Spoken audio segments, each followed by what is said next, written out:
Good afternoon to you. You are watching the live broadcast of the Senate proceedings on this afternoon of February 10th, the year being 2022. This broadcast is brought to you courtesy of the Parliamentary Broadcasting Unit, and this is in conjunction with the Kenya Broadcasting Corporation.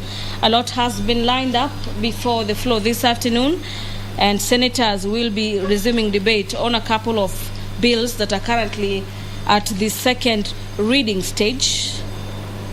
And the first bill in the order paper this afternoon is a bill by nominated Senator Abshiro Halake on the preservation of human dignity and matters protection of economic of social rights bill, being a Senate Bill number 21 of 2022. Thereafter, the House is going to move into the Committee of the Whole, where the committee will be considering and making amendments to a variety of bills, and the Heritage and Museums Bill, the County Oversight and Accountability Bill, the County Government's Amendment Bill, the Intergovernmental Relations Amendment Bill, Bill number 37 of 2021, as well as the Lifestyle Audit, a bill by Senator Farhia Haji, are some of the bills that will be considered by the Committee of the Whole. The Coconut Industry Development Bill, Bill number 24 of 2021 by the Chairperson Standing Committee on Matters Agriculture, is also a bill that senators will be making their input on this afternoon session.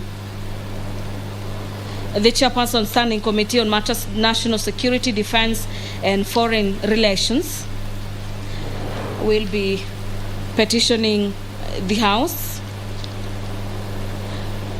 This is in regards to matters concerning the circumstances which led to the murder of Miss Joanna Starchberry, and this being a report that followed a petition before the floor of the House. The chairperson will be tabling that particular report in regards to that particular petition. A couple of papers also set for tabling, and these are the report of the Auditor General on how different county governments managed their finances for the financial year ending June 2019 as well as June 2011. The report varies from the Baringo County. Another county is Nyandarua.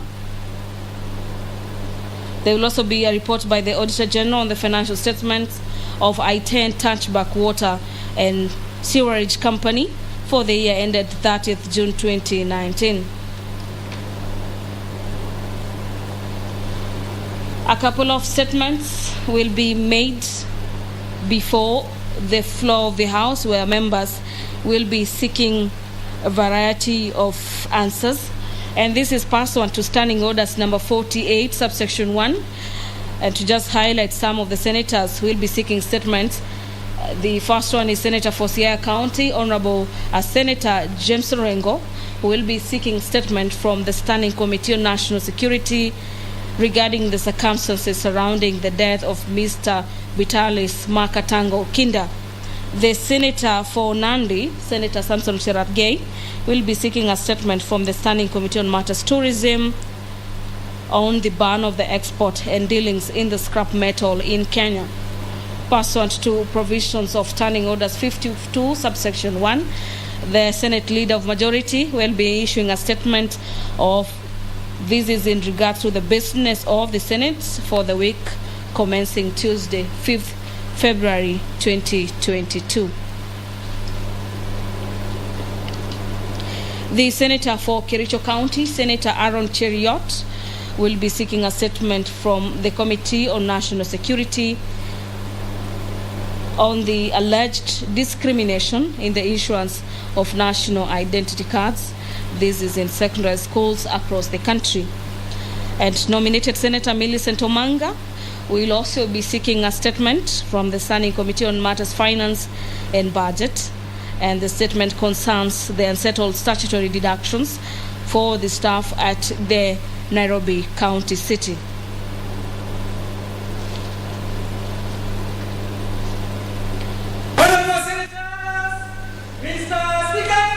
A total of 30 reports from the Auditor General will be tabled before the floor this afternoon. With the business of the House just about to commence with the entry of the Speaker, Honorable Ken Lusaka, I'm now handing you over for the live broadcast. My name is Gladys Mungai. Enjoy your viewing.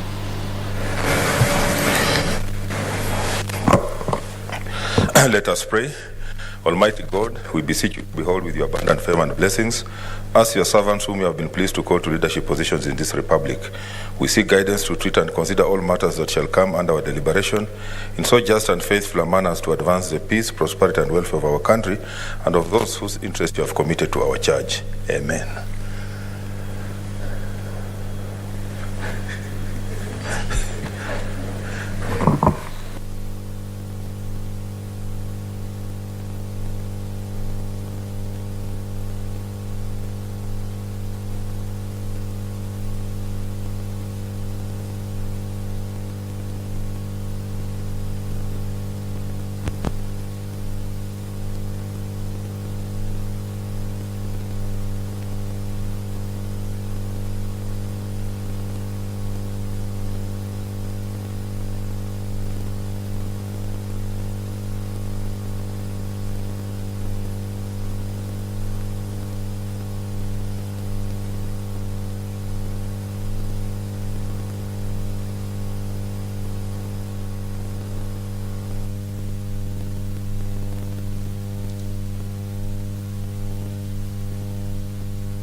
Order number 1, administration of oath.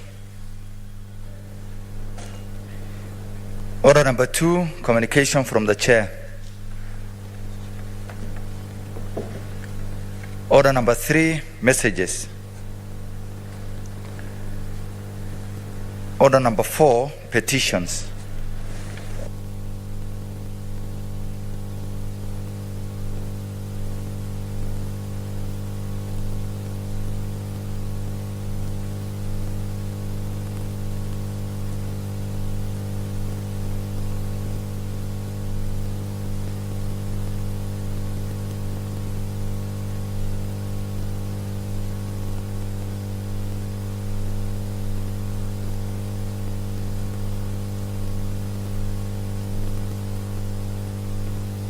Chair, National Security.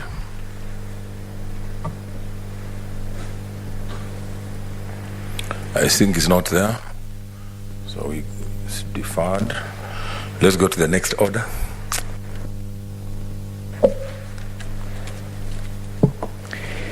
Order number 5, papers. Leader, majority.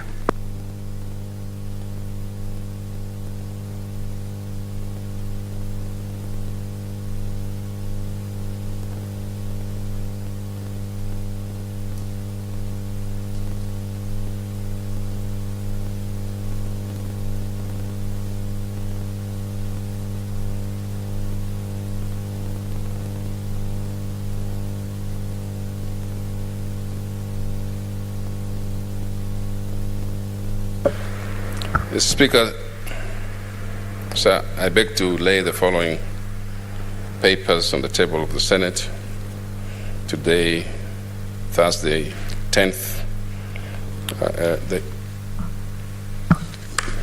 10th of February, 2022. 1, report of the Auditor General on the financial statement of Baringo County Executive Members Mortgage Scheme Fund for the year ended 30th June 2017. 2, report of the Auditor General on the financial statement of Baringo County Small and Medium Enterprise Fund for the year ended 30th June 2017. 3, report of the Controller General, Control of Budget on the annual County Government Budget Implementation Review for the financial year 2020-2021. 4, report of the Auditor General on the financial statements of Eldoret Water and Sanitation Company Limited for the year ended 30th June 2019. 5, report of the Auditor General on the financial statements Nyandarua Water and Sanitation Company Limited for the year ended 30th June 2019. 6, report of the Auditor General on the financial statement of Tana Water Works Development Agency, formerly Tana Water Services Board, for the year ended 30th June 2019. 7, report of the Auditor General on the financial statements of Limuru Water and Sewerage Company, Company Limited for the year ended 30th June 2019. 8, report of the Auditor General on the financial statements of Itentam Batch Water and Sewerage Company Limited for the year ended 30th June 2019. 9, report of the Auditor General on the financial statements of Gatanga Community Water Scheme for the year ended 30th June 2019. 10, report of the Auditor General on the financial statements of Mandera Water and Sewerage Company Limited for the year ended 30th June 2019. 11, report of the Auditor General on the financial statements for Kwale Water and Sewerage Company Limited for the year ended 30th June 2019. 12, report of the Auditor General on the financial statements of Nakuru Rural Water and Sanitation Company Limited for the year ended 30th June 2019. 13, report of the Auditor General on the financial statements of Busia Water and Sewerage Services Company Limited for the year ended 30th June 2019. 14, report of the Auditor General on the financial statements of Kahuti Water and Sanitation Company Limited for the year ended 30th June 2019. 15, report of the Auditor General on the financial statements of Naivasha Water and Sanitation Company Limited for the year ended 30th June 2019. 16, report of the Auditor General on the financial statements of Amatsi Water Services Company Limited for the year ended 30th June 2019. 17, report of the Auditor General on the financial statements of Kikuyu Water Company Limited for the year ended 30th June 2019. 18, report of the Auditor General on the financial statements of Gusi Water and Sanitation Company Limited for the year ended 30th June 2019. 19, report of the Auditor General on the financial statements of Githunguri Water and Sanitation Company Limited for the year ended 30th June 2019. 20, report of the Auditor General on the financial statements of Migori Water and Sanitation Company Limited for the year ended June 30th, 2019. 21, report of the Auditor General on the financial statements of Nyeri Water and Sanitation Company Limited for the year ended 30th June 2019. 22, report of the Auditor General on the financial statements of Nanyuki Water and Sewerage Company Limited for the year ended 30th June 2019. 23, report of the Auditor General on the financial statements of Nyahururu Water and Sanitation Company Limited for the year ended 30th June 2019. 24, report of the Auditor General on the financial statements of Kirinyaga Water and Sanitation Company Limited for the year ended 30th June 2019. 25, report of the Auditor General on the financial statements of Embu Water and Sanitation Company Limited for the year ended 30th June 2019. 26, report of the Auditor General on the financial statements of Mombasa Water Supply and Sanitation Company Limited for the year ended 30th June 2019. 27, report of the Auditor General on the financial statements of Embe Water and Sanitation Company Limited for the year ended, I guess it is Embe or Embu, but Sanitation Company Limited for the year ended 30th June 2019. 28, report of the Auditor General on the financial statements of Rukanga Water and Sanitation Company Limited for the year ended 30th June 2019. 29, report of the Auditor General on the financial statements of the Tavevo Water and Sewerage Company Limited for the year ended 30th June 2019. And 30th, report of the Auditor General on the financial statements of Isiolo Water and Sewerage Company Limited for the year ended 30th June 2019. I thank you, Mr. Speaker. Thank you. Next order.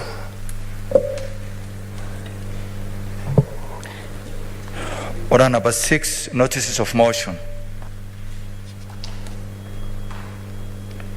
Order number 7, statements.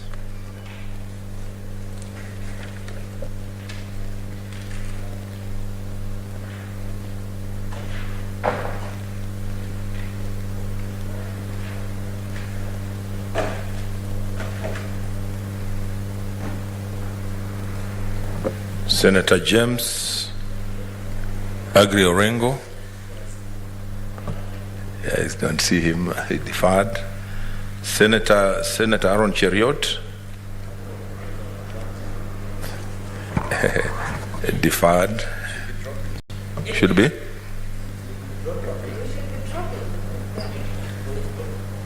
Okay, nominated Senator Millicent Omanga. Dropped. Senator Samson Cherargei.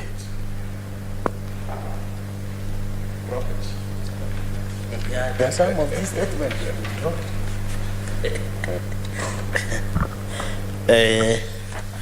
Mr. Speaker, request for statement on the ban of the export and dealings in scrap metal in Kenya. Mr. Speaker, sir, I rise pursuant to Standing Order 48-1 to seek a statement from the Standing Committee on Tourism, Trade and Industrialization on the ban and export and dealings in scrap metal in Kenya. And Mr. Speaker, you have to note that people who live and deal and do scrap metal business are around 3 million Kenyans. In the statement, the committee should, 1, state the policy behind the indefinite and inconsiderate ban on scrap metal export and dealings in Kenya, giving reasons for the move. 2, state whether relevant stakeholders in the industry were involved.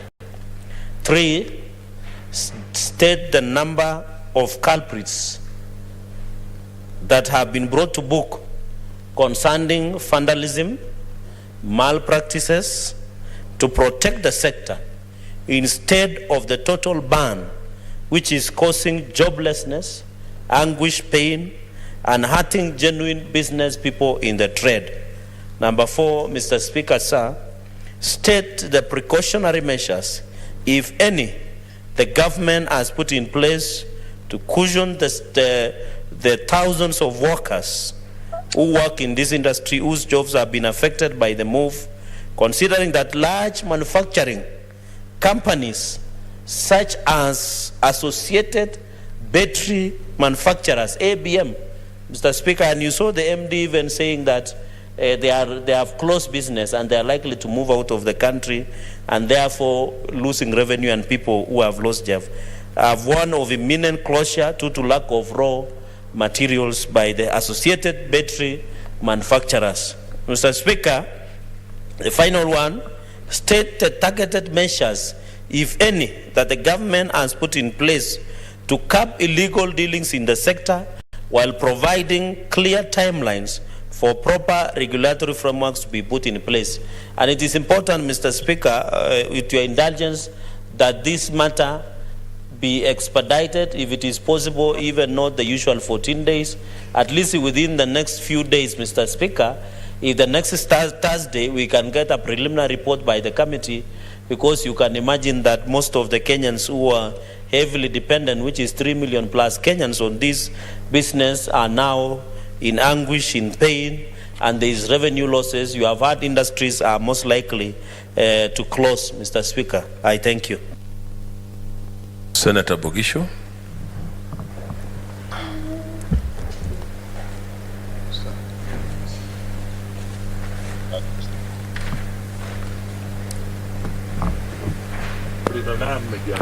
Mr. Speaker, I want to thank Senator Cherargei, who is very concerned about the welfare of the workers and industrialists who will probably be affected by this ban. Speaker, it is important that, in my view, that as the committee, whichever committee is going to deal with this, to expedite is true. However, Mr. Speaker, we know that a lot of the things were caused by people who have not been very faithful. Even though there are many people who benefit from this, there are many who vandalize communications, vandalize infrastructure, vandalize. Point of order. Where is the point of order from? Mr. Speaker, even strangers can ask for point of order. You never know. Yeah. Since I can't see anybody.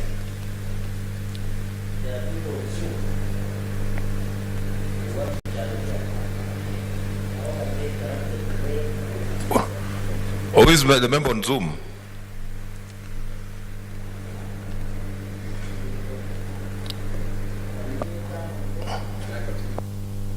Continue.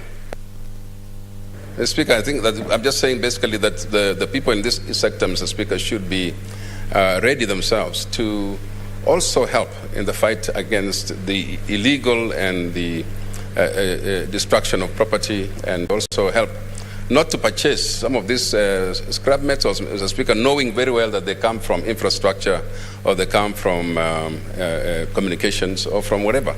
And Mr. Speaker, you know the losses have been very great. Mr. Speaker, you saw the other day that we had a blackout all through because some people actually vandalized the high voltage communication lines, transmission lines. Imagine, Speaker, causing wanton destruction and gave us blackouts in this city and everywhere in the country. Speaker, I'm just saying, much as we sympathize, we should also be responsible and ask the members in good standing to be responsible and watch out for those kind of things. And I think that the ban was not meant to punish. I think the ban was supposed to be temporary until such a time as things are sorted out.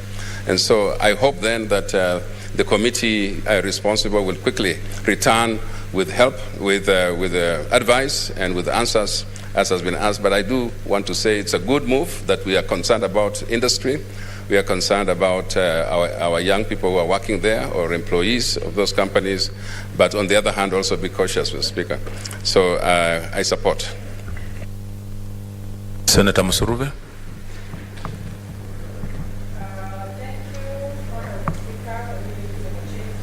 And I want to thank Senator Cherargei for this statement and the concern that he has for the common Kenyan.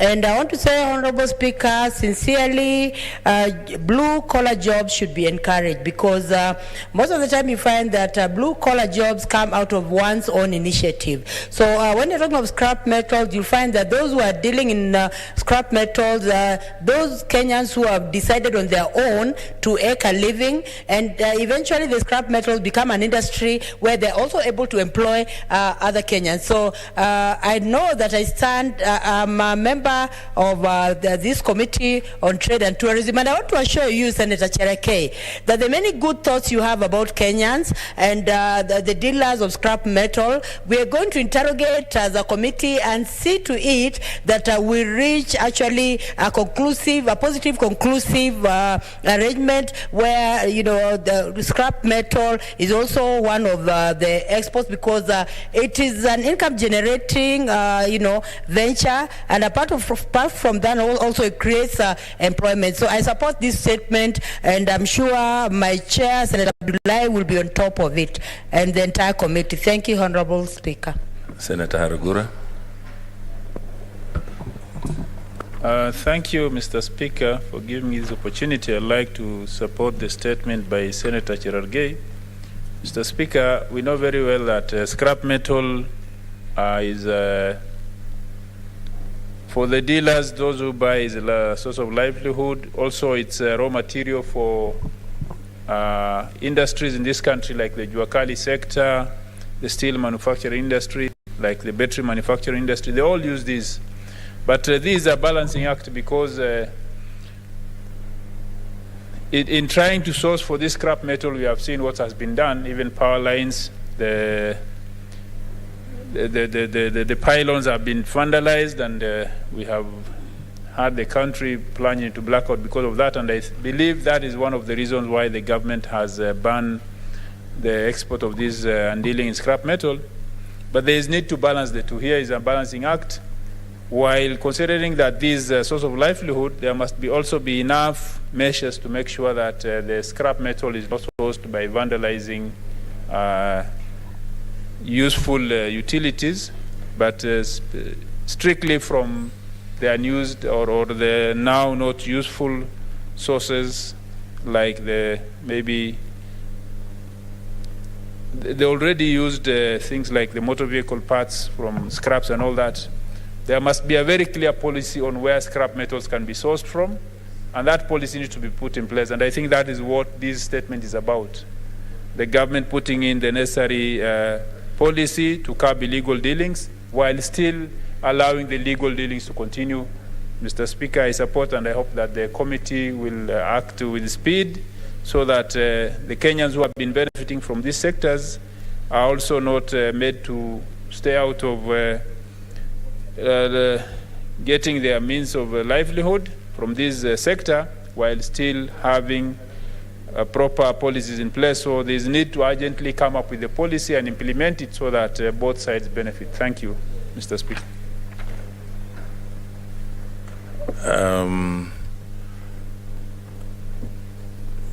Using my discretion, I'll allow the chair security to give his petition, to read the petition.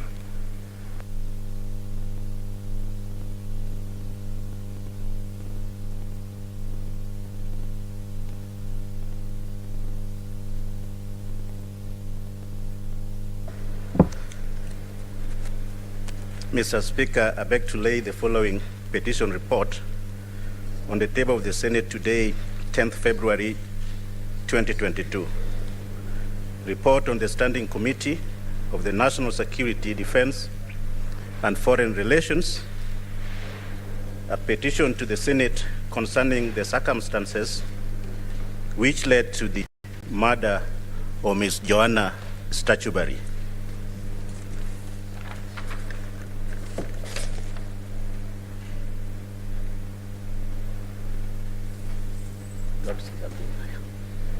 Mr. Speaker, if you would recall, this petition regarding the murder of Ms. Joanna Statuberry, a protector of an environment and natural resources, was brought to the Senate by Senator Halaki Abshiro, MP, on 4th August 2021, and consequently, it was committed to the Standing Committee of the National Security, Defense, and Foreign Relations. Mr. Speaker, the petition prayers to the Senate were to assist, were assisted by the Senate through an investigation on the circumstances leading to the alleged murder of Ms. Joanna and other environmentalists and conservationists in the country, and appropriate recommendation on the findings and on the alleged perpetrators. One, they wanted us a call to the Ministry of Environment and Forest and Kenya Forestry Services to revoke and gather parcels of Kiambu forest. That's one of our findings. Number two, appropriate recommendation for the protection of the lives of environment,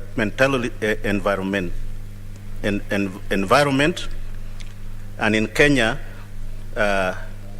review relevant policies and existing legislation that will review the enhanced protection of all forest, land, and wildlife areas. Mr. Speaker, in order to address the prayers of the petitioner, the committee met with various stakeholders in relation to the petition, who include the petitioner's Conservanist Alliance of Kenya. Number two, we met with the Cabinet Secretary of Environment and Forest, also the Director of Forest Services, the Kiambu County Commissioner, and many others. And Mr. Speaker, during the committee investigation into the murder, the committee established that on the 15th July 2021, an environmentalist, Ms. Joanna Statuberry, was shot dead outside her home in what appeared to be outright murder. It is of importance to note that after meeting the petitioners, they were requested to furnish the committee with a list of other people who had ever been threatened, but was not forthcoming. That Ms. Johanna lived in a land which borders Kiambu Central Forest block known as LR number 21179, which was gazetted as a forest reserve via proclamation number 44 of 1932. That on the 5th February 2018, the deceased received information about illegal encroachment by developers on Kiambu gazetted forest land, which bordered wetland, and single-handedly confronted the developers who were constructing an illegal road. That preliminary investigation by the Director of Criminal Investigation had established that Ms. Joanna might have been murdered due to the strong position and passion for the preservation of environment of Kiambu forest areas against the will of illegal developers who wanted to construct a road to gain access to their alleged occupied properties. Mr. Speaker, as I conclude, that it is now my distinguished pleasure and duty to table the report of the Standing Committee of the National Security, Defense and Foreign Relations in regard to the petition of the alleged murder of an environmentalist, Ms. Joanna Statuberry. Therefore, Mr. Speaker, I beg to... Is it? That's it. And I thank you, Mr. Speaker. Thank you. I just want to go through the statements again. Okay. Yes, Senator Cherargei, okay. Thank you, Mr. Speaker, for this opportunity. I want to thank the acting chair, of Security Committee, and I saw his advert today in TV that he wants to be the Kisumu governor. Mr. Speaker, one thing that I note which is of concern, our condolences to the Mrs. Joanna Statuberry, because it's unfortunate that she was murdered for her defense on the protection of environment. Two things that this committee failed to tell the House, and the chair must be serious. One, in the report the committee says, Mr. Speaker, that this very good lady was murdered. It was an outright murder. The question should be, what were the recommendations? I would have expected the committee to tell us that they have involved the DCI and the police to ensure the people who killed this lady are brought to book. The committee should have been gracious enough by providing us with the status report on the investigation into the alleged murder of Madam Joan that was killed outside our compound, Mr. Speaker. So number one. So number two, the committee has just been wishy-washy, not being specific on what measures that the committee intends to take henceforth, because the point is, what we really wanted to know is, why was she murdered, for what reasons, who are behind her, and what happens to the fight that he has been having in the protection of the environment. I agree with other findings that they have done, which is okay.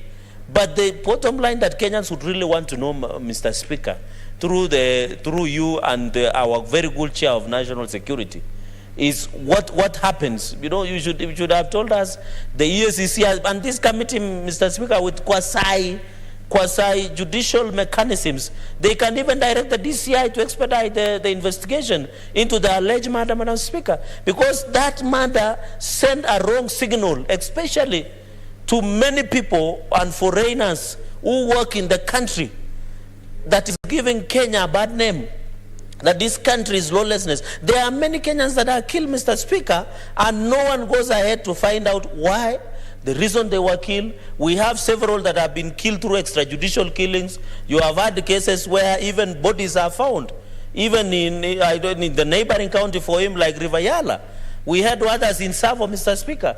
We had others in Tana, here in Garissa. So we really need to be careful so that we don't just, Kenyans are being killed, they are put into sacks through extrajudicial killings, they are being thrown into rivers. What happened to the sanctity of life that we talk about, Mr. Speaker? So, Mr. Speaker, I really want to call upon the Committee of National Security.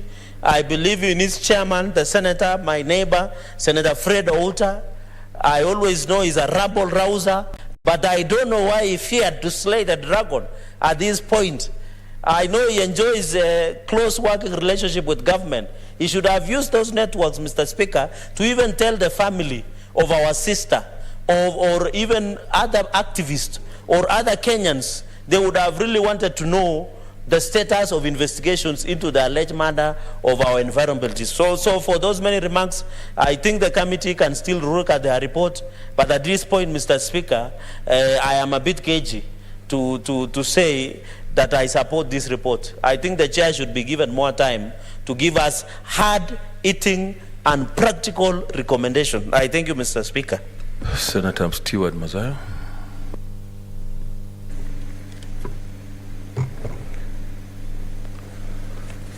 Asante Bwana Spika. Bwana Spika, ni jambo la kusikitisha kama ripoti ya chairman itakuja hapa na iwe itakuwa kama ni ripoti ya kawaida.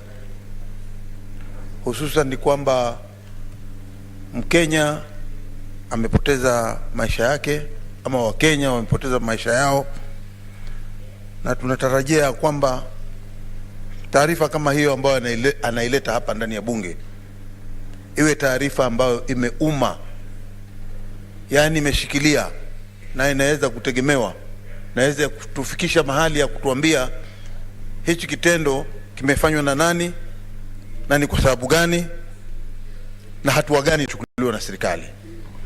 Bwana Spika, jambo la kusikitisha leo, huyu mama anaitwa Joan aliuawa, na imekubalika kabisa kwamba aliuawa, lakini baada ya hapo ni hatua gani imechukuliwa kuona kwamba wale watu waliofanya kitendo hichi cha kinyama wamechukuliwa hatua? Maneno kama haya pia vile vile yametokea katika sehemu mbalimbali za nchi, kama kutokea maeneo ya pwani, hususan Mombasa. Ni jambo la kusikitisha kuona mpaka sasa vijana zaidi ya 20 wameweza kupotea Mombasa. Kupotea tu kwa hewa, hawapatikani. Lakini jambo ambalo limeweza kudhihirika wazi, Bwana Spika, ni kwamba miili ya watu 7 imepatikana, na katika ile miili 7 ilipatikana, Bwana Spika, mmoja 6 bado hawajajulikana. Lakini katika hiyo miili 7, mmoja katika hiyo miili ilipatikana kutoka ile inaitwa mto ule wa Yala.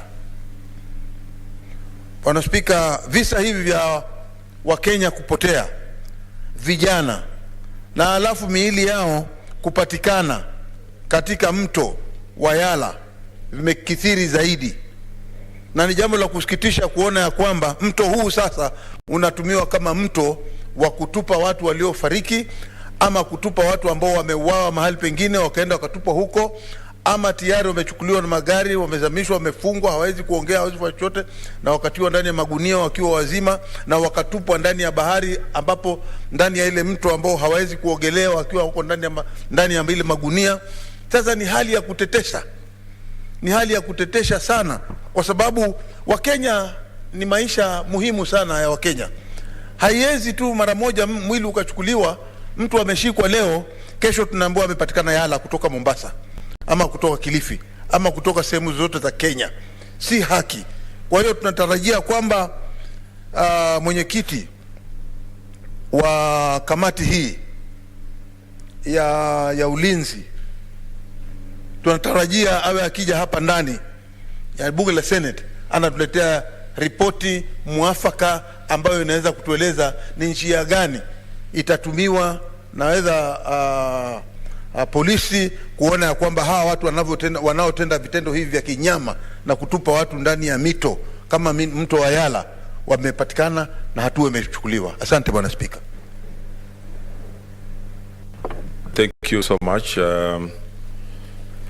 So I had earlier on indicated I was deferring the earlier statements, but I want to drop them just the way I did with the number 3. So number 1, 2, and number 1 and 2 are also dropped. We go to standing statement under standing order number 52-1, Leader of Majority. What's your point of order?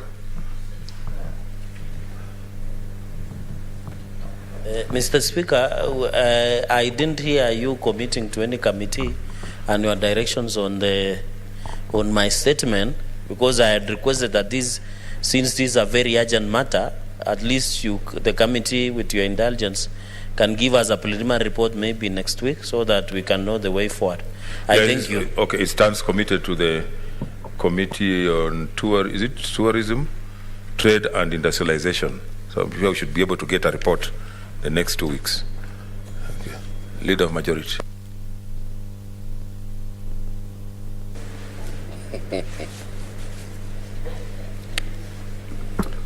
Mr. Speaker, I beg to give a statement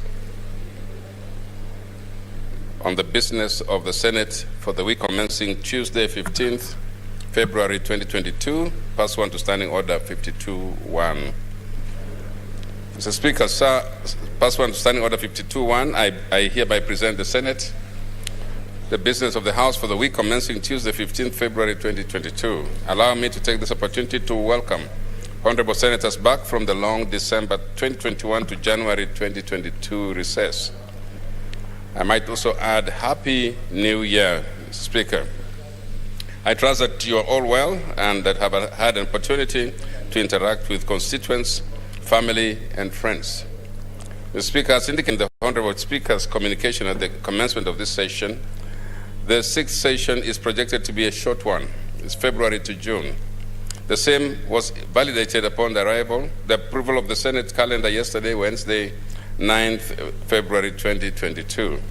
Following the reconstitution of the Senate Business Committee on Tuesday, 8th February 2022, the committee considered the status of legislative business and noted that we will be required to come up with innovative strategies to ensure that business before the Senate is dispensed with timeously.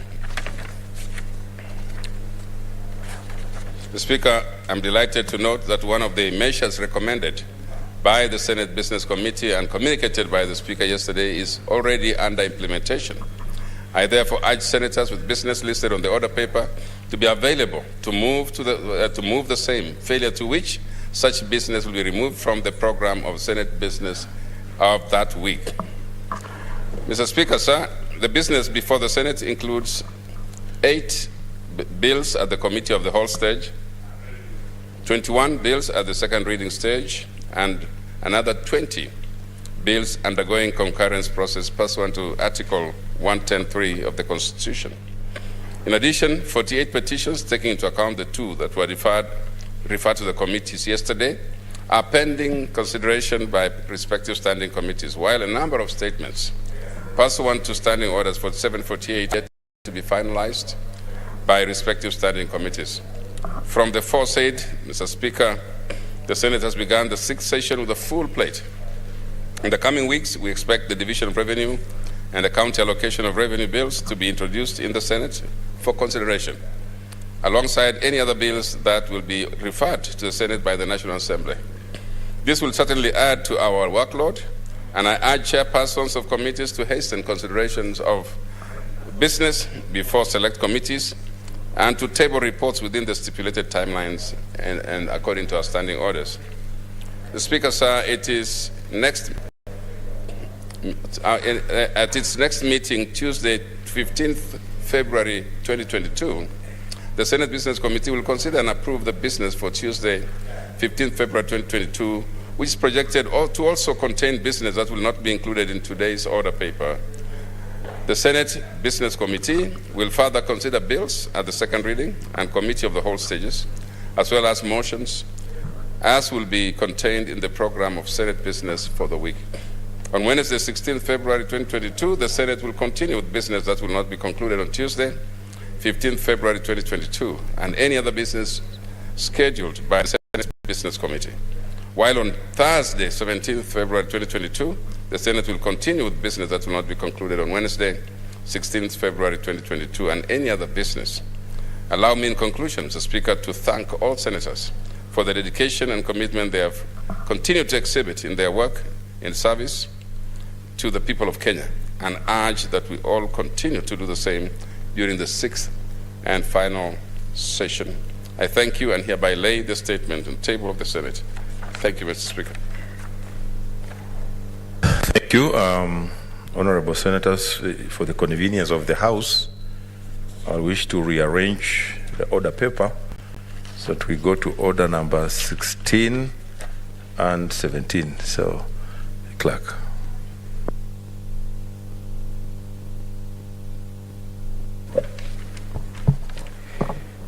Order number 16, the Irrigation Amendment Bill, National Assembly Bills number 12 of 2021, second reading.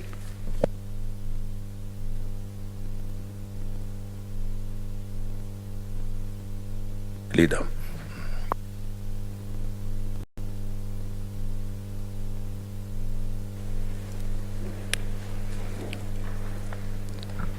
Mr. Speaker, sir, I beg to move that the Irrigation Amendment Bill, National Assembly Bills number 12 of 2021, be now read as second time. The Speaker, a little about the progression and the journey that this bill has traveled.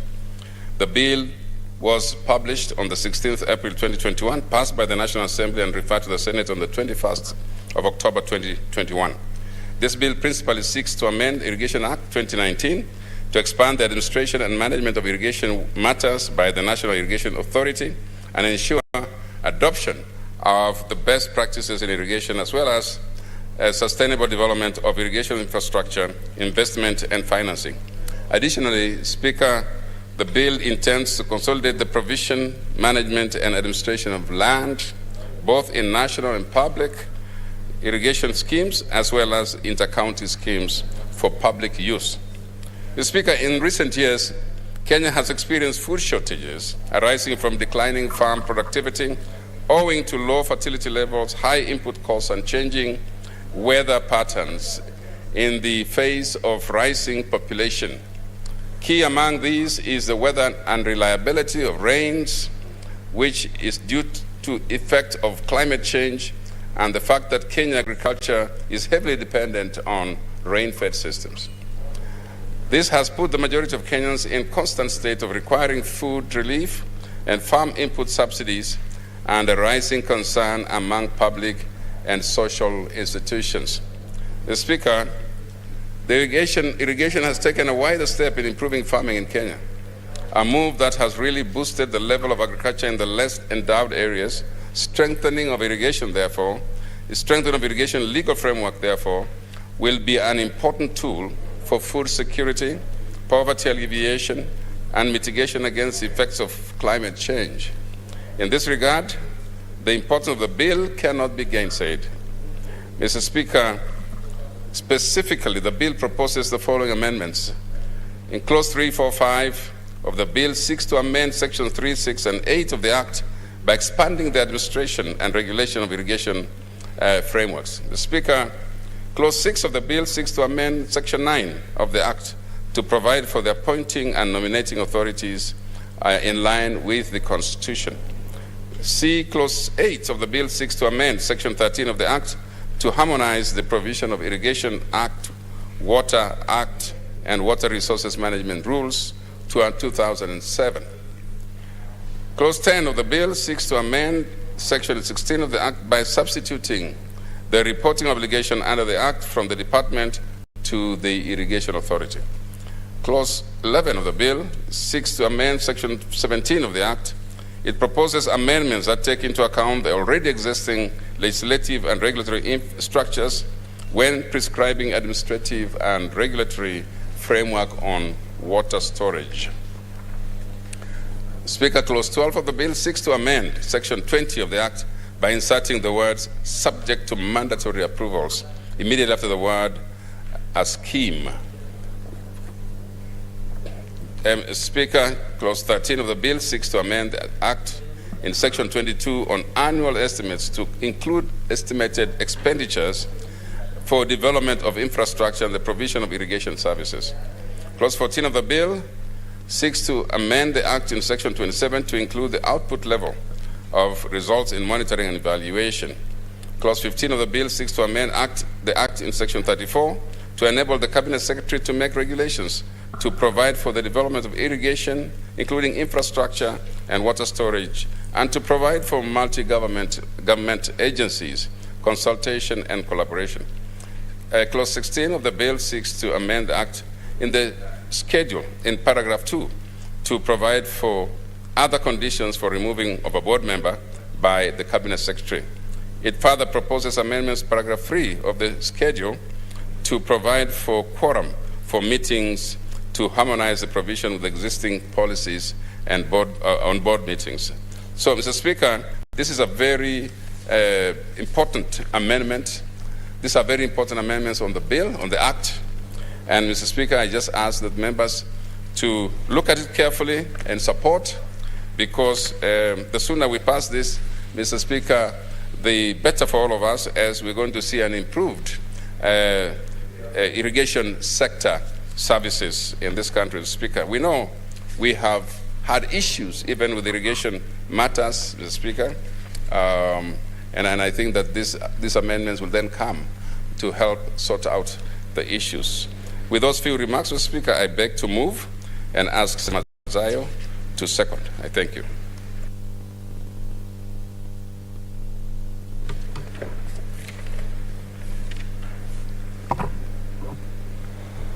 Asante Bwana Spika. Bwana Spika, kwanza nataka kuunga mkono hii bill ya mageuzi kidogo katika unyunyizaji wa maji.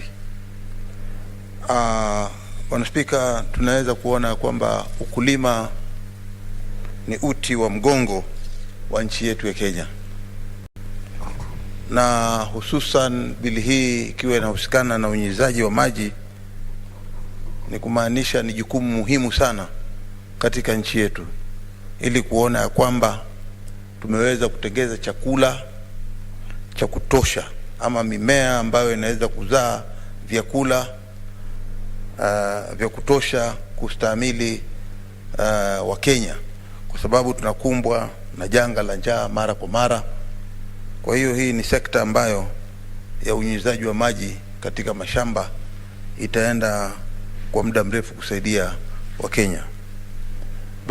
Baa la njaa katika Kenya tunajua ni donda sugu ambalo kila mwaka wa Kenya tunaweza kuwapoteza katika maisha yao. Kwa hiyo mimi nikiunga mkono hii bill ambayo inaleta mageuzi kidogo hapa na pale, kwamba inaweza kutengeza sheria ikakuwa muafaka kuhusikana na unyunyizaji wa maji katika nchi yetu na ikasaidia sheria hii, mimi naunga mkono. Asante sana Bwana Spika. I propose the question, which is that the Irrigation Amendment Bill, National Assembly Bills number 12 of 2021, be read a second time. Senator Cherargei.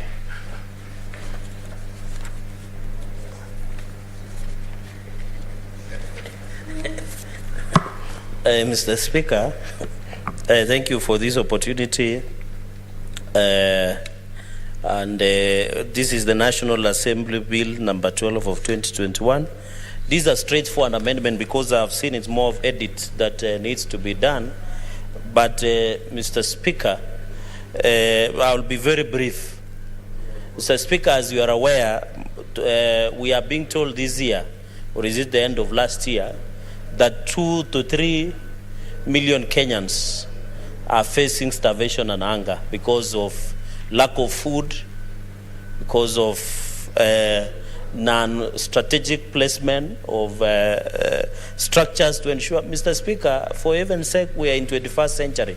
No Kenyan should go without food. It should be a basic human right. And Mr. Speaker, I was saddened when I watched in the news today in the afternoon that Mandera County is facing a very serious shortage of water, and there is a serious drought that is happening in northern Kenya. The Ministry of Devolution, it has been moved to the Public Service and Gender, the special programs. No Kenyan should lose, because, Mr. Speaker, in North Rift, we are harvesting in surplus, especially the December. But because of bad prices, because we are expecting that 90 kilos of maize should be 3,000, 3,500 so that we can get value. Remember, Mr. Speaker, as we talk today, a fertilizer of DAP, not the DAP that people have known. I'm told there is a DAP which is a political party. DAP is 5,000 shillings, Mr. Speaker. It's approaching 6,000. You and me come from the region where we rely heavily in terms of agriculture, Mr. Speaker. Even the majority leader also depends on fertilizer, Mr. Speaker. So let us reduce the pricing of fertilizer, not the other political party, but the pricing of fertilizer to at least 1,800. The cost of input will go low, will produce more. But I want to support this bill because, Mr. Speaker, I've looked at it and I think it's a straightforward matter, and as majority leader has put it. But I want just to make a few comments that irrigation, even in Nandi, Mr. Speaker, we need irrigation, especially when you come around Chemasa area, in Chemelil, Chemasa ward, around Tindred sub-county or Tindred constituency. Those are areas that will lead to irrigation. Within Nandi also, we need irrigation in such areas of Chemase, such areas of Kamasai, just near Kakamega County, Mr. Speaker, so that we can be able to plan throughout the season. And I think the challenge has been that we should not be disadvantaged simply because we have heavy rainfall. We should also be made part of even the entire North Rift, so that we continue producing food throughout the year, so that Kenyans in northern part or any other part of Kenya do not suffer because of lack of food, Mr. Speaker. Mr. Speaker, the only problem that I want to commend the amendment of Section 9. I think it's very important because now we are gender sensitive. At least we are putting 2 genders. I have looked at the main principal act.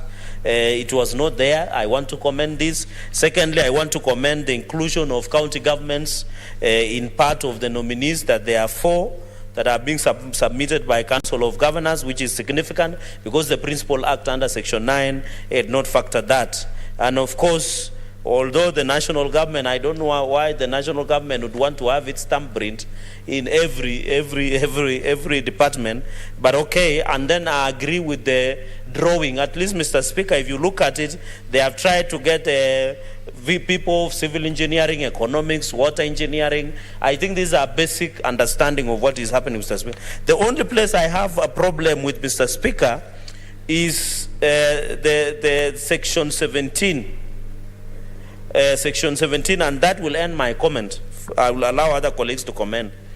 Mr. Speaker, when you look at the 4th schedule, water is devolved. When you read the principal act, there is mischief here, Mr. Speaker, because they say the Cabinet Secretary shall, in consultation with Water Resource Authority Secretary, the National Water and Storage Harvesting Authority, the National Land Commission, the Council of Governors, and other stakeholders, prescribe administrative and regulatory frameworks, water storage, existing and future irrigation requirements.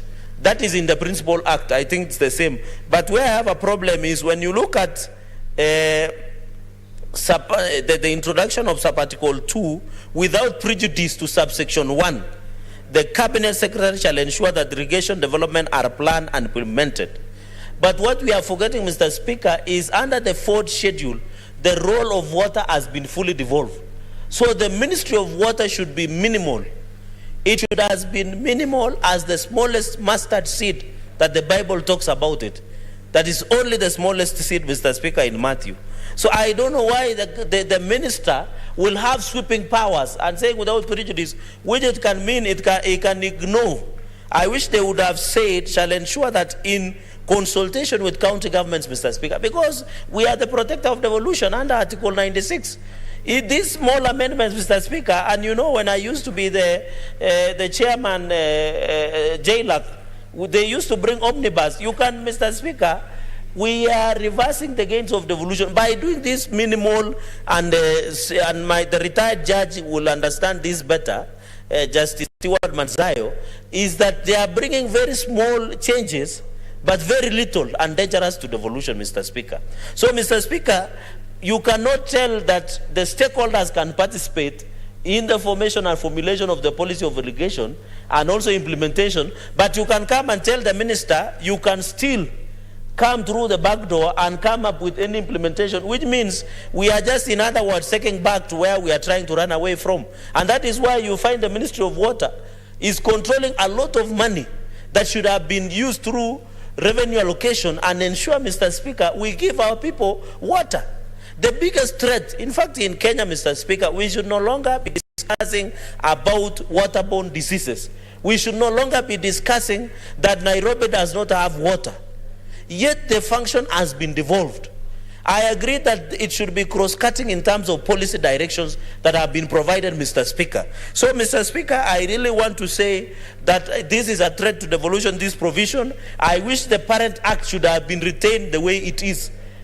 The replacement and repealing is just in the wording that you are giving sweeping powers to the... And of course, when you say in such a manner to reduce conflicts in water resources, who is better placed to reduce conflicts if it is not the local county government, if it is not the local administration that can be reached, if it is not the local MCA? How can Minister Cecil Kariuki resigned? How can there is no minister in that ministry at the moment?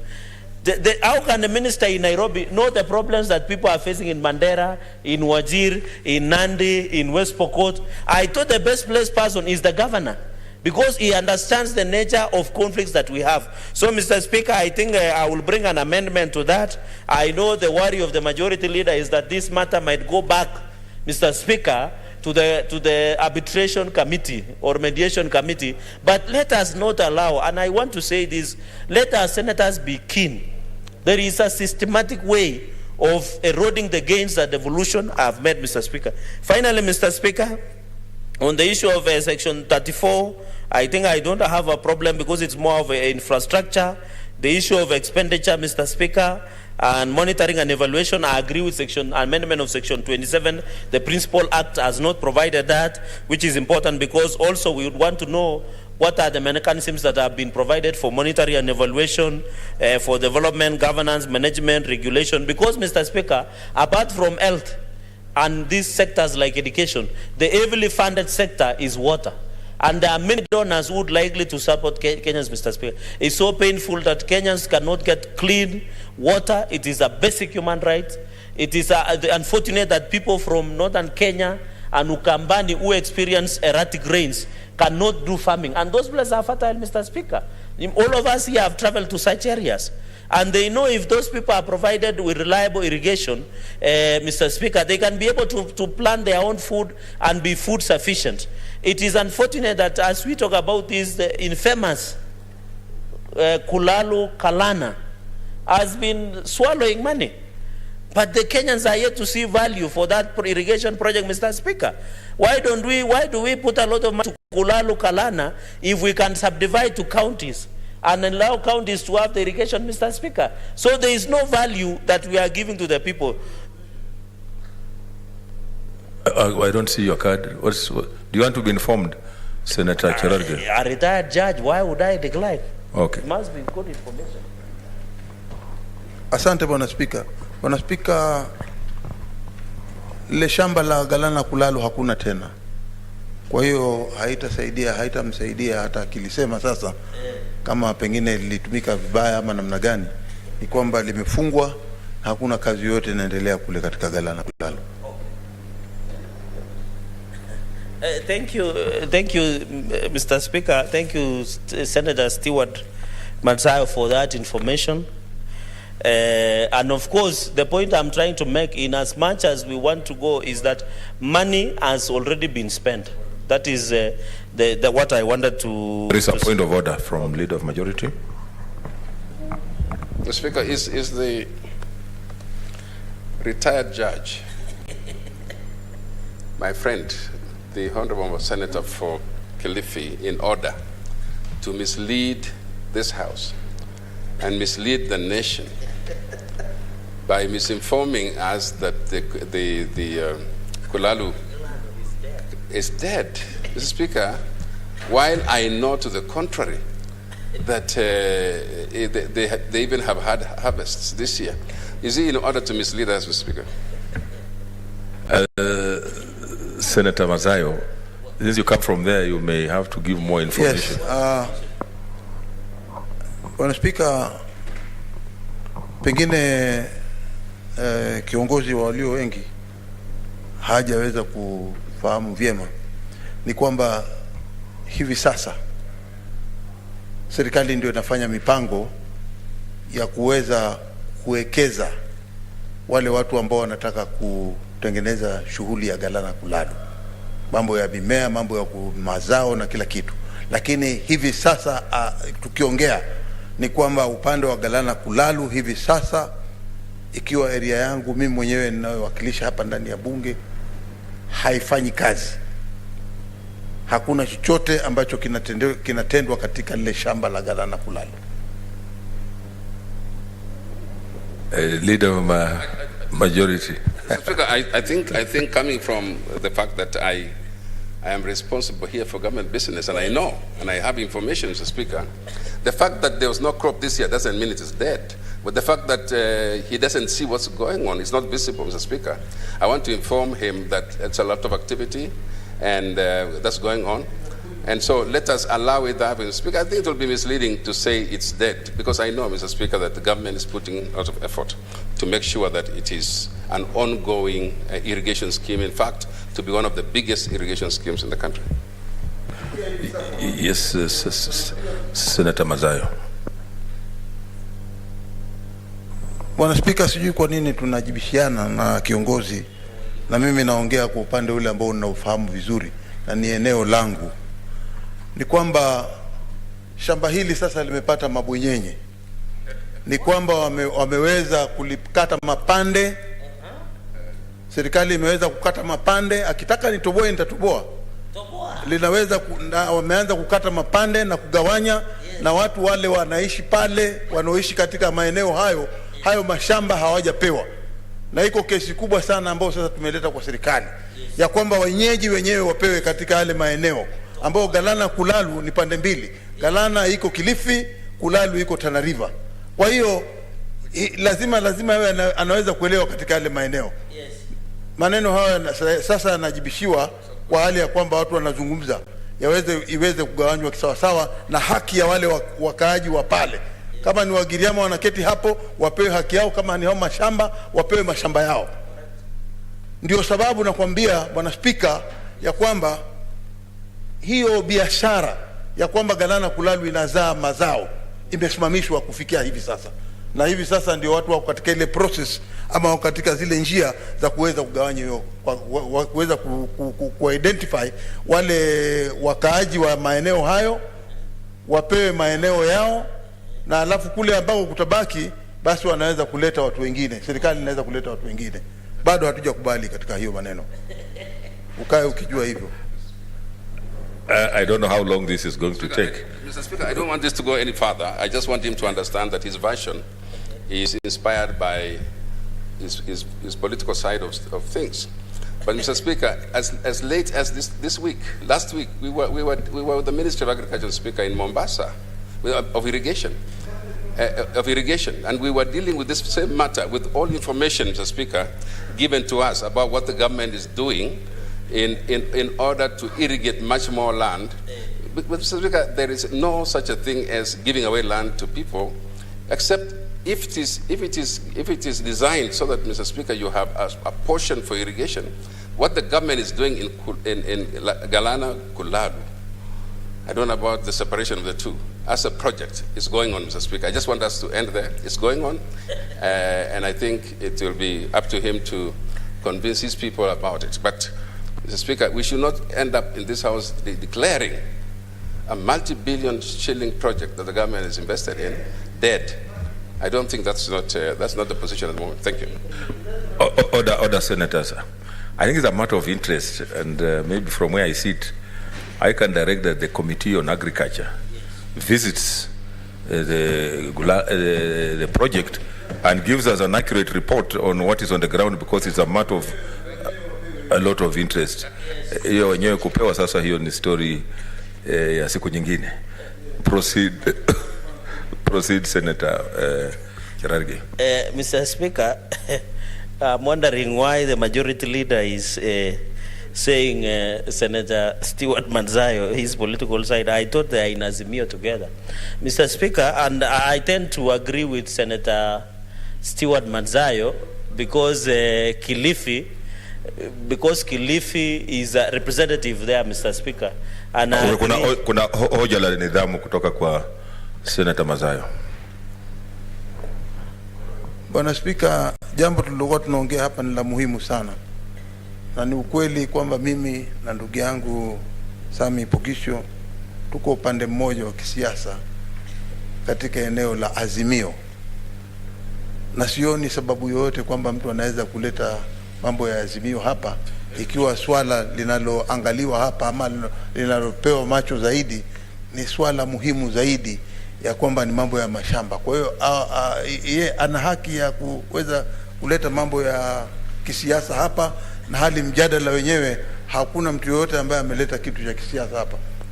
Nafikiria Senator Cherargei ana mtindo wa kuleta mambo ambayo hayahusiki na nyumba. Nataka nimjulishe kwamba ajaribu sana asituelekeze kwa mambo ya Azimio na mambo ya Kenya Kwanza, ili tuweze kushughulikia masuala ambayo yako katika bunge hili. Endelea. I agree, Mr. Speaker, with that, with your direction. Mr. Speaker, it was just made in jest because Senator Manzayo is my very good friend. But I agree, if that irrigation project has failed, then it will be one of the spectacular failure of legacy of President Uhuru Kenyatta. So let's wait for the information and directions that you have given, and we shall be proceed. Finally, Mr. Speaker, I really want to appeal that irrigation and issues of water are fully devolved.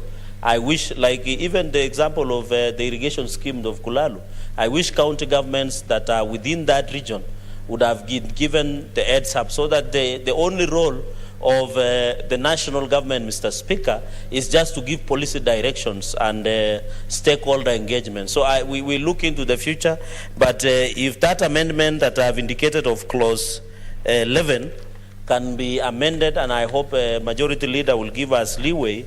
I know it might look tedious because we'll need to go to mediation, Mr. Speaker. If we can amend so that we don't risk clawing back clauses of devolution, Mr. Speaker, then by and large, I agree this is a straightforward amendment, and I want to commend the majority leader for bringing it. And also, I hope, Mr. Speaker, the same speed we are using to process National Assembly bills, I wish the same favor would be redone by our lower sister house, Mr. Speaker, so that our bills do not get edges there. So I hope, Majority Leader, as you pick other bills from the National Assembly, kindly be also telling them to process our bills as fast as. I thank you, Mr. Speaker. Senator Musuruve. Thank you, Honorable Speaker, for the opportunity. And I want to support this amendment, Honorable Speaker, because of the importance of water. Honorable Speaker, we know too well that there are many areas in this country that receive little supply of rainfall, and so they have a shortage of water, and this threatens food security, Honorable Speaker. We all know about the SDG that is really calling upon freedom from hunger, and it is also a constitutional requirement that no Kenyan should suffer from hunger. And so, Honorable Speaker, I want to say that these amendments are really timely in ensuring ensuring that everyone is free from hunger. Look at places like Northeastern, Honorable Speaker, where they just get a pocket, of water. Now, Honorable Speaker, I'm really in agreement with the CS, Cabinet Secretary, being involved in ensuring that when it comes to irrigation, it is planned. And it is also implemented. Because, Honorable Speaker, there are many cases of projects coming in place. They're not planned and they're not implemented. Now, a case in point is we were talking of a project yesterday in the Senate that started way back, some 10 years ago, and it has not been complete. So when the CS is brought on board, the CS will ensure that the project of irrigation, before it starts, it is planned. And even when it is planned, it is also implemented. And even when it's implemented, Honorable Speaker, it needs to have a time frame of conclusion, Honorable Speaker. There's no need of, the government or county governments coming up with projects that are indefinite when it comes to completion. Now, Honorable Speaker, I also want to talk about, periodical reports about the irrigation scheme. There needs to be a periodical report in the Senate, on the floor of the Senate, even in the National Assembly, as to how the project of irrigation is going on, Honorable Speaker. So that even when money is taken there, we know for sure that the money that is being taken there is going to do a certain, project, and the money should be given in staggered form. So that by the time the project is coming to a conclusion, then that is when the contractors are given the last batch of their monies, Honorable Speaker. Honorable Speaker, I just want to also point out on an amendment that has come out clearly on 13, concerning estimated expenditure for development of irrigation, and also estimated expenditure for provision of the services, Honorable Speaker. When this project of irrigation is coming up, in whichever area, there's need to have an estimated amount of money that is going to use in terms of developing this project, and this money is also oversighted. And there's need also to have an estimate of how much money will be used in ensuring that there's delivery of this service to Wananchi, Honorable Speaker, because we are talking of freedom from hunger. And if we are going to actualize freedom from hunger, then we have to ensure that the expenditure of the project, comes out clean. The expenditure for the provision of the services also comes out clean, Honorable Speaker. So, Honorable Speaker, also the amendment that is also here, which I also agree with, that there is need for assessment of inputs, as in how much will be the input of the project, and then how much will be the output of the project, Honorable Speaker. Because if the input on a project is far below the output of the project, then the project is not viable. The project is not really doing well. So we have to see what is the input in the irrigation project, and then what is the output. So the output is supposed to outweigh the input of the project, Honorable Speaker. And Honorable Speaker, another amendment that I feel is very important is this one to do with monitoring and evaluation system management. Now, it is important, Honorable Speaker, that when an irrigation project comes on board, it needs to be monitored, Honorable Speaker. I have seen cases where sometimes NGOs can go to a place, they even buy a very big tank to harvest water of even 60,000.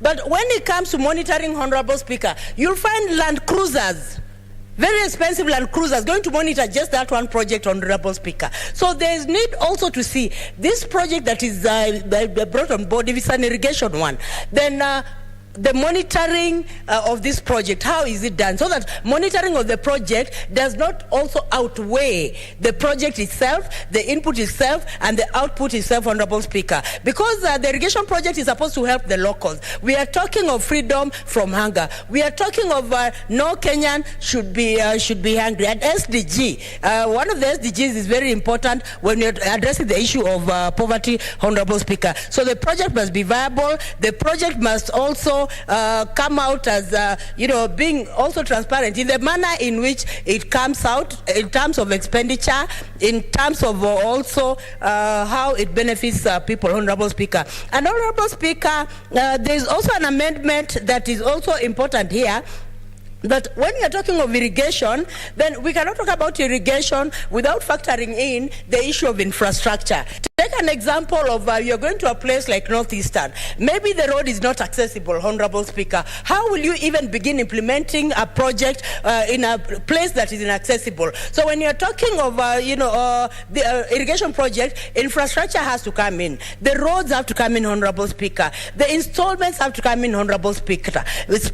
And also, when it comes to water harvesting also, water harvesting is very important in an irrigation setup. Because there are times when rains come, and sometimes they can come favorably where the rains are too much. So that the too much rains should benefit even for a near, Honorable Speaker. So that even now when the rains come, the rain should be harvested, the water can be stored. So the issue of storage of water is very important, Honorable Speaker. So I have to say, Honorable Speaker, that aside, we are also talking about how will this water also reach Wananchi, Honorable Speaker. So we are talking about distribution of water. So we cannot rule out the issue of distribution of water. It has to come out very clearly that if a project is coming on board, an irrigation project, the roads must be clean, the water harvesting system must be clean, the storage must be clean, the distribution of water to the various points need also to come out clearly, Honorable Speaker.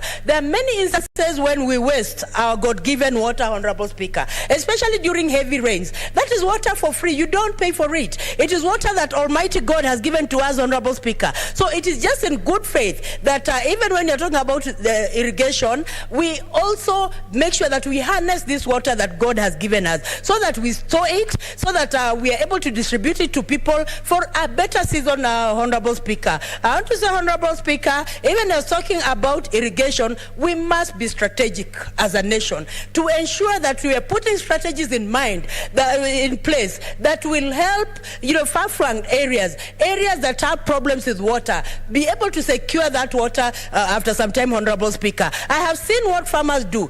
Many times when farmers plant maize, they plant the maize, they dry the maize, they store the maize for a greener, for a better seasons, especially when there are dry seasons. The farmers are able to even sell that maize. The farmers are also able to use the maize, Honorable Speaker, and the maize becomes expensive. In the same way, Honorable Speaker, I'm talking about issues of utilizing the God-given rain, that when this rain comes, it needs to be harvested. It needs to be stored for a better season, so that during the dry season, we can still have water that can be used, Honorable Speaker. And we all know the benefits of water, Honorable Speaker. No household can do without water, Honorable Speaker. Even mothers, women, children, they all need water, Honorable Speaker. And even when you look at the composition of our bodies, Honorable Speaker, we are composed of water. And sometimes even when you go to hospital, Honorable Speaker, you will be actually advised to drink a lot of water because of the importance that water has, because of the role that water has, Honorable Speaker. So I want to say, Honorable Speaker, this is a very good bill, and it needs to see the light of the day. And I believe that my fellow senators will support this bill so that it sees light at the end of the tunnel. Honorable Speaker, I support.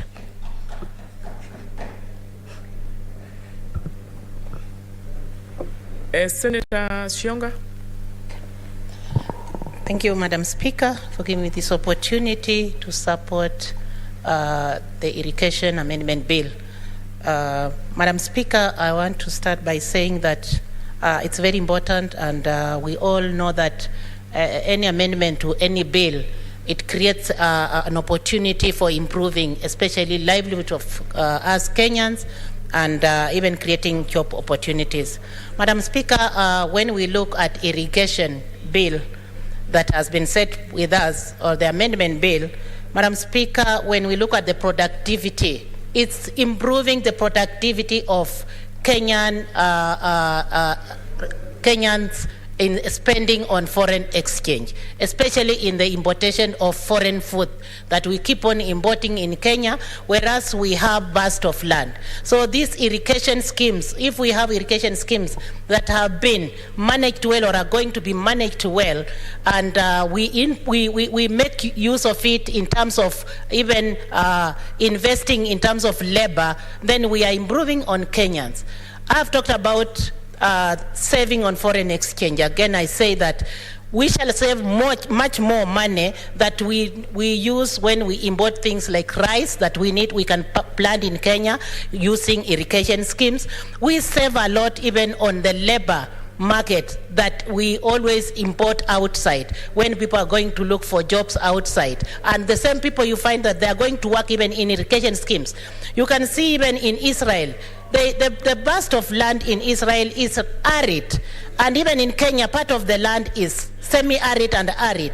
If we do and practice what is done in Israel in Kenya, and what the amendment is also supporting here, then we feel like we shall be in a better place because we shall have set on the labor that we exchange, we export outside. And of course, we shall be employing most of the youth in Kenya that are looking for jobs, that are educated all over the country and are looking for jobs. They will be employed in their own country, and they will be in that time, at that particular time, assisting Kenya into improving its own economic growth.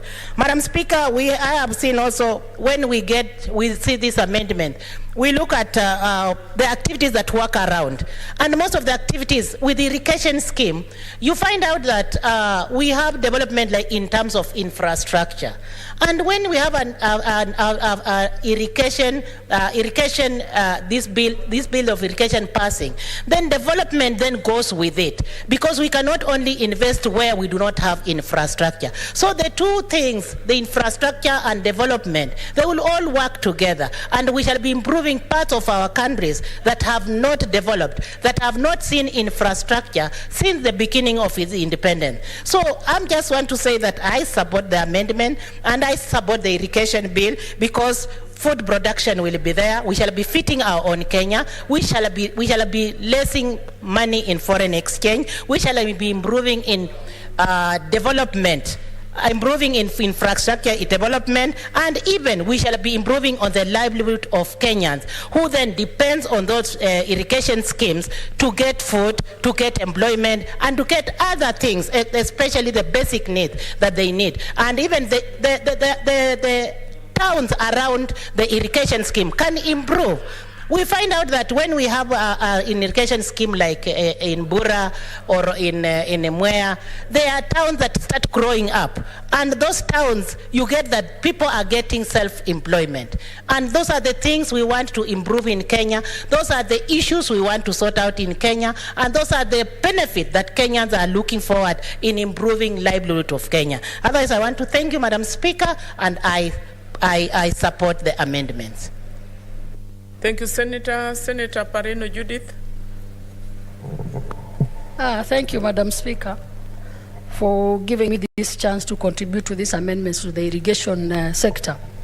And Madam Speaker, when I came in and saw the debate, I remembered just the other day we had a meeting with the relevant ministry, and they were doing regulations on how to regulate the irrigation system in this country.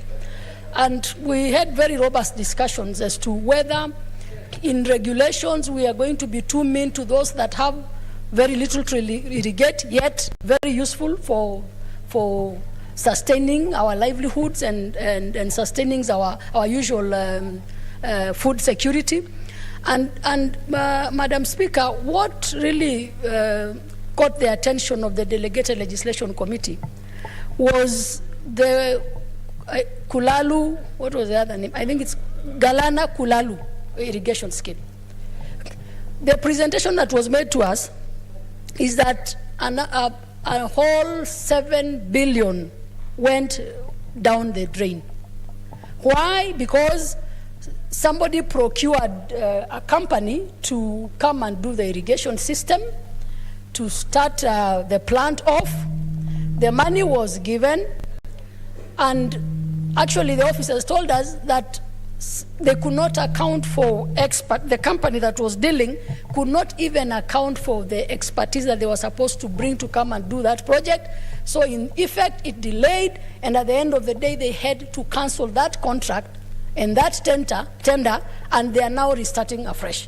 So my question to them was, who was given this contract to do this project?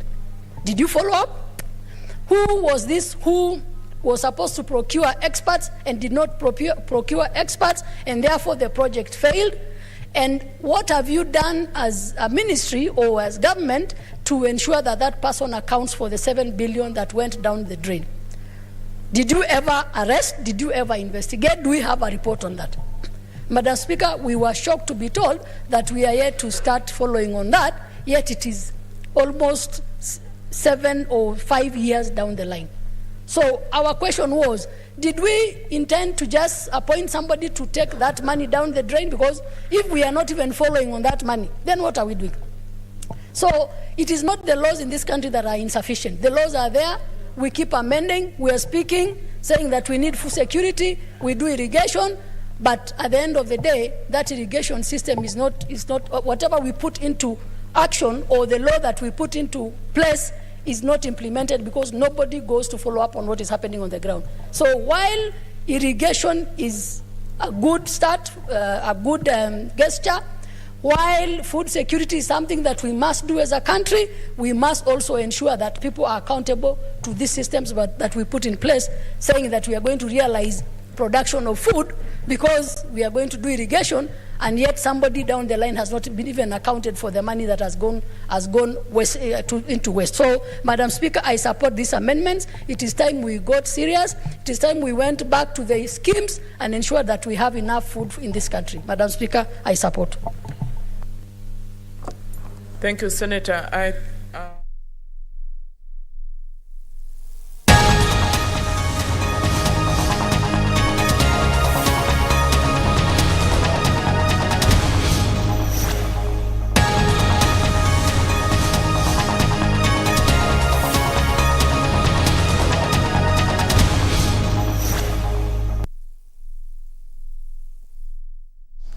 Which we debated actually early this week, or last week late. These two reasons, Honorable Speaker, one is technical, and the other one is issue of public participation. Honorable Speaker, it happens that these two regulations are coming from the same ministry. And I'm just wondering, Honorable Speaker,